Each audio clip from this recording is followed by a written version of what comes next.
Joan Esposito, live, local, and progressive on WCPT 820. In September, there's always a weekend where the Printers Row Lit Fest occurs, and it is a great place. Booksellers are there, authors are there. There are half a dozen venues where you can hear interesting conversations with some of the authors where they talk about their work. It is coming up this September, the 12th and the 13th in Printers Row. And one of those stages is called the Digital Realty Stage. It's on West Polk at Plymouth Court, just in case you're interested. And on Saturday, the first event to take place on the Digital Realty Stage is a discussion with several members of the Pulitzer Prize-winning Chicago Tribune staff who reported on Operation Midway Blitz. They will be in conversation with Pulitzer Prize-winning journalist Bill Healy, Andrew Carter, Gregory Royal Pratt, Laura Rodríguez Presa, Erica Slife will be there on stage. And Gregory and Laura are here right now to talk about this. Welcome, welcome, both of you. Hello, thanks for having us. You know, it's always our pleasure. These days, Gregory, I usually see you at parties. Ray Long's going away party and other parties. It's nice to speak to you in your professional capacity again. Appreciate that. So what is it you guys, I know that you may not know exactly what Bill Healy is going to be asking you, but what is it that you are going to be sharing with the audience about your reporting on Operation Midway Blitz? Laura, you want to start?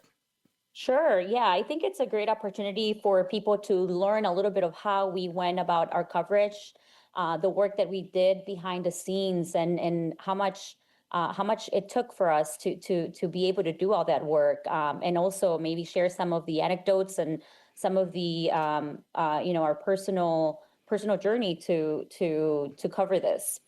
Because it was, in addition to quite a professional effort, it took a lot of personal energy as well. I know, Gregory, that, when we were at the hideout together, that was one of the things that you talked about with reporting on Operation Midway Blitz. What are you going to share with the audience?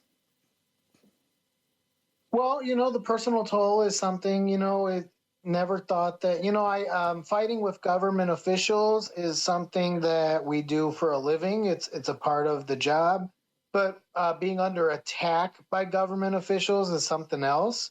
So, I always find it remarkable what an attack on freedom of speech we experienced in the fall, and how we persevered through it to tell very important stories about people being mistreated by the government.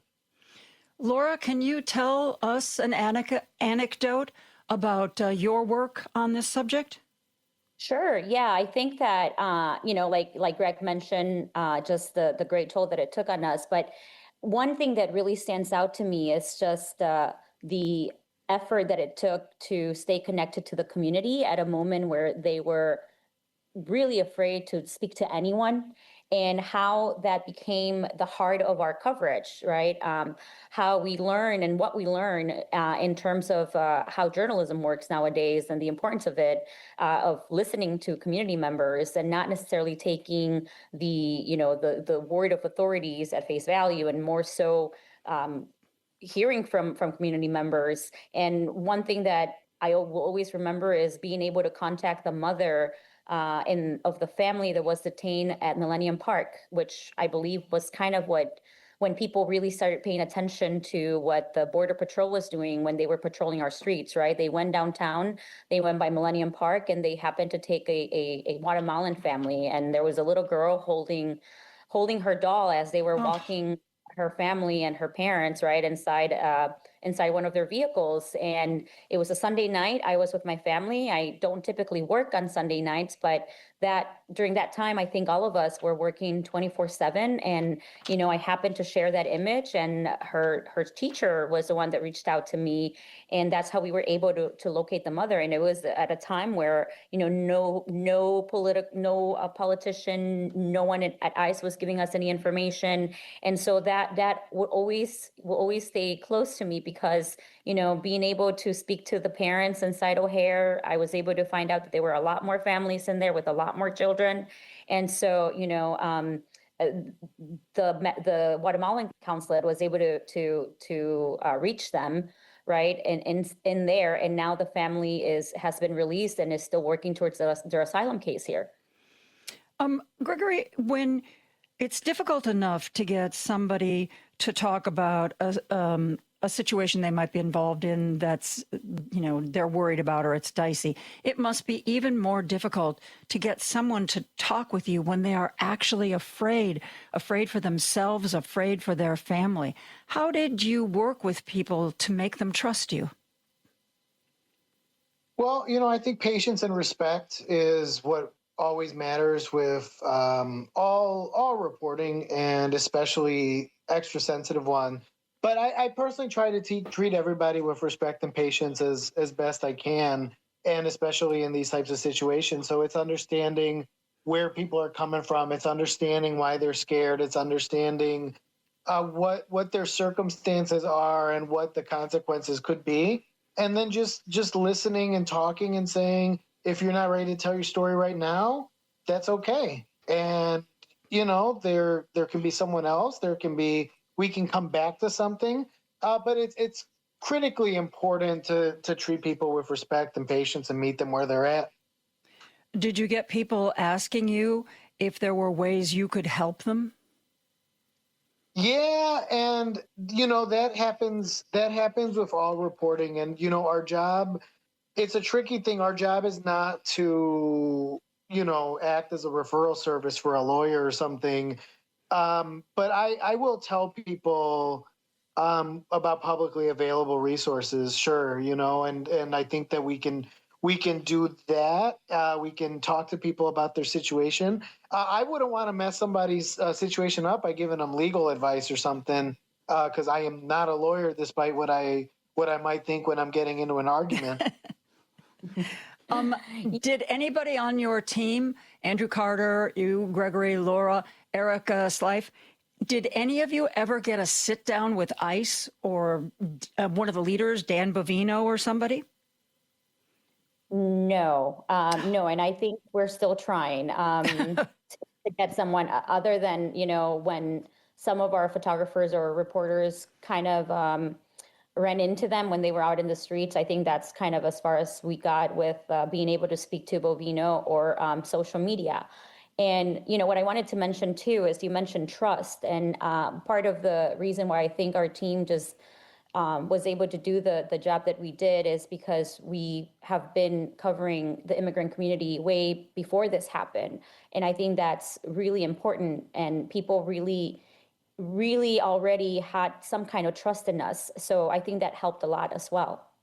That is, those kinds of, the first time somebody might deal with you as a reporter, maybe they don't know quite what to make of you or how honest they can be with you. But once you've proven yourself and people believe you're someone they can trust, it really does open doors, doesn't it? Absolutely. Yeah, absolutely. I mean, and I think during that time, we, like you mentioned, people asking for help, but it also became so important for us to become and be a part of those community groups that were forming as things were happening. And that's where we kind of, as me, for example, being an immigrant myself, I was able to really understand what they were feeling and where they were coming from, and also where could I meet them, where could I find them, and how to get them to trust us and talk to us, of course. How did you guys, there were 4 of you that were on this prize-winning team. How did you decide on a daily basis who was going to be where covering what? That's an amazing question. Our editor Erica was first in triaging that, but it's about finding. I will say it was a newsroom wide effort. There's a core group of people that did more work than others, perhaps, but it is bigger. It is a bigger team than four. There were four reporters on the 64 days capstone story, but it was a big newsroom wide. But it's kind of a matter of because we can't write about every single arrest and every single incident.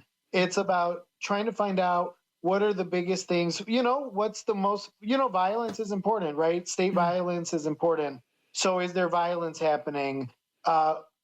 Is there violence happening against how many people? Does it represent a trend? Does it represent a bigger story, a bigger narrative?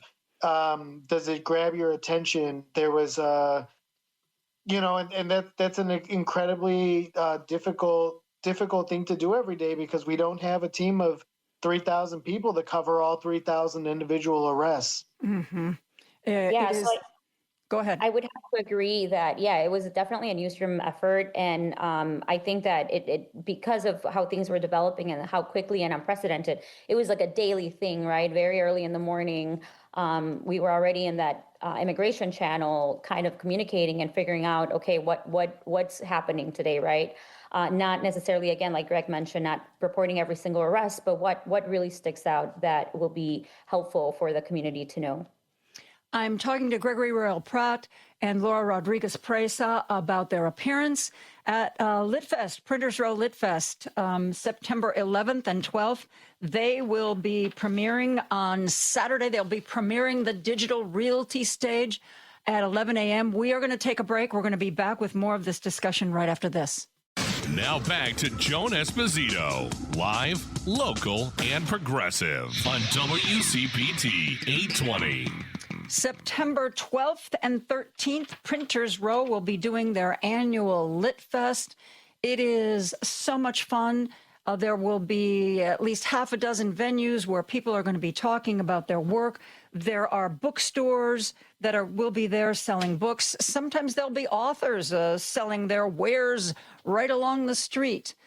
One of the stages is the digital realty stage, and at 11 a.m. on Saturday, there will be a discussion about Operation Midway Blitz. Pulitzer Prize winning journalist Bill Healy is going to be talking to some other Pulitzer Prize winners from the Chicago Tribune. Andrew Carter is going to be there, Gregory Pratt is going to be there, Laura Rodríguez Presa is going to be there, and Erica Slife is going to be there. We are getting a preview of what they are going to be talking about. And it occurs to me, guys, this is LitFest.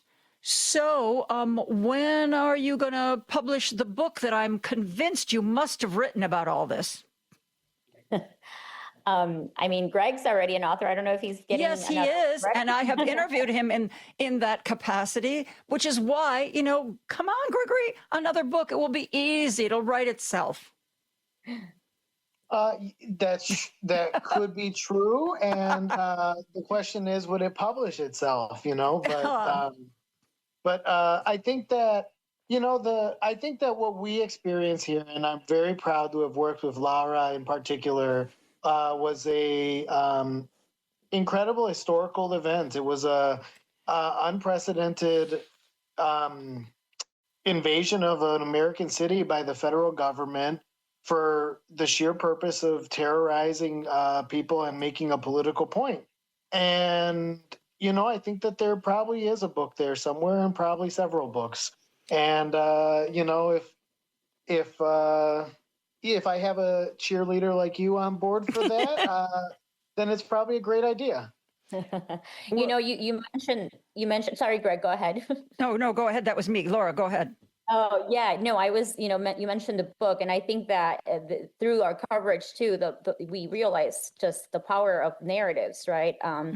Telling stories of what people were going through, not just as a brief, fast news story, breaking story, but more so, right? Like a narrative, a longer piece, really adding details, color, and feeling, and that really, really changes everything for everyone. And I think that helps everyone understand what people we're experiencing and what people are still experiencing, because yes, we talk about what happened, but we have to remember that this is not over, right? There's a lot of things that developed from that and that are still happening. And then there are people are still living in fear, and the federal government is still definitely trying to reach those numbers, right, of mass deportation. Well, talking about what's coming, the Department of Justice has already announced that more than 100 poll watchers, DOJ poll watchers, are going to be sent to various polling places for the midterm election. And of course, the rumors, the fears continue that this White House might send ICE agents to patrol, I don't know, intimidate at polling places. Have you guys, I don't know if you have any connections of insiders who are telling you what ICE is going to do or when they're going to do it, but if this does happen, how is the best way to cover it? Gregory? Well, the best way to cover everything is to put your socks on, tie your shoes, and get out there. So, that's number one. And there's a million different things happening in the world, and then there's a million different things that you worry about potentially happening, and that's something to pay a lot of attention to. And if that's happening, we'll cover it. We'll go out there, we'll talk to people, we'll call government officials, we'll call community leaders, community members, real people, and look into it. So I think that people, that's just kind of how the reporting process is you get a notebook, you put your shoes on, and you get to work. Mm-hmm. There's a great movement happening now within the community with trying to push people to go out and vote. And I think part of what they're doing is also letting them know that there could be some, rumors like this going on to try to stop them from going out there. One, people that vote have to be U.S. citizens, so they would not be undocumented. But they certainly are trying to push them so that they're better informed, and that they actually go out there and vote. And like Greg mentioned, right, we will be out there and trying to get as much information as we can. We usually don't know how they're going to operate, so it all comes as a rumor to us as well. And I think we try the best we can to be there just in case. What about personal safety? I mean, I can't imagine what it would be like to go out somewhere where ICE is patrolling. How do you worry about that? What do you do to keep yourself safe? So, actually during the Blitz, I was not I was not out there when there were officials very much because of my safety, right? Because we were worried that at any point they were just going to take me as well. And so I try to stay away from that, but I will be on the phone or monitoring or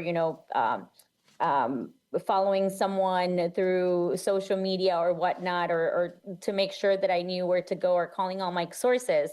I think it was a little different for Pratt and other people in our team. Gregory, was it different for you? Yeah, I got very accustomed to putting on a gas mask and to having a gas mask just in case there's a tear gas incident. I still keep it in my car. There's just get a gas mask, memorize a lawyer's phone number, make sure that when you're going out to certain types of things, you have your shared location for people that you really care about and that you trust to know where you're going. And then, that's the fundamentals, is make sure you have some equipment, make sure people know where you're going. And fortunately for me, I'm too stupid to be intimidated. When I was a reporter and was sent out to somewhere where the situation was a little dicey, we would always, at the television station, we would hire off-duty police officers to essentially act like bodyguards. Wow. Do you ever think about, I know this sounds ridiculous, but we've seen the violence. Do you ever think about getting a bulletproof vest? Well, we have bulletproof vests in the newsroom, particularly they're kind of a leftover from overnight crime, when we would send overnight crime reporters out to cover crime overnight. So we've got some of that in the newsroom. I personally, I don't. The thing I worry about with something like that is you don't want people feeling like you are scared to go into the community or Hmm. confusing you for a police officer or something. I think it's mildly disrespectful for a reporter to go into like Brighton Park or something or Englewood with a bulletproof vest on. Like I think it says something about the neighborhood that isn't true. And then obviously with regard, I couldn't fault someone for saying, "Oh, there's ice in town. I'm going to put on a bulletproof vest just in case." But I personally think that's overkill, and I think that could send the wrong message to the community as well. Well, maybe not if you're covering something at a neighborhood, but if we had more protesting and confrontations at someplace like Broadview, would that make you think twice about it? Laura, how about you? Yeah, absolutely. I mean, I think that it's definitely a scary time to be a journalist, right? Especially a brown journalist, because anything can happen. And the best that we do is we go out in pairs. but Yeah. I do think that if there were larger protests, right? We kind of saw that in 2020. Then maybe it wouldn't be such an outrageous idea, right? To Hmm. have to wear a bulletproof vest. Yeah, I guess you have to assess each situation on its own merits. I think that what you guys did, we talk all the time and we do media segments here and we talk about how newspapers are really being gutted. And despite whatever layoffs or cutbacks there have been at the Chicago Tribune, you guys went over and above to report on a story that was of so much importance, and you reported it from all different locations and all different angles. And, if there was anybody who deserved recognition for this with a Pulitzer Prize, it is you guys. And I got to tell you, I'm in awe of the work that all of you did. Thank you. Thank you so much. It's such a, it's so nice and honor, and I feel honored to hear that from you. Yeah, and I Well, can't wait to share the stage with our great team at the Lit Fest. Me, Laura, Andrew, and Erica, and yeah. your words, as always, mean a lot to me too. Well, if you're interested in spending the whole day there, on that same stage at 2 o'clock, I'm going to be interviewing Jeffrey Winters, who wrote a book about oligarchs. So I don't know if I'm going to get there early enough. I will try to get there early enough to hear you guys. But if you're hanging around, come back to the stage at 2 o'clock and say hello. Of course. Thank you. Thank you so much. It is such a pleasure to have Gregory Royal Pratt back on, and of course, Laura Rodríguez Presa. And again, you can hear them at the Digital Realty Stage Saturday at 11 a.m. Thank you both for being here so much. Thank you. Thank you.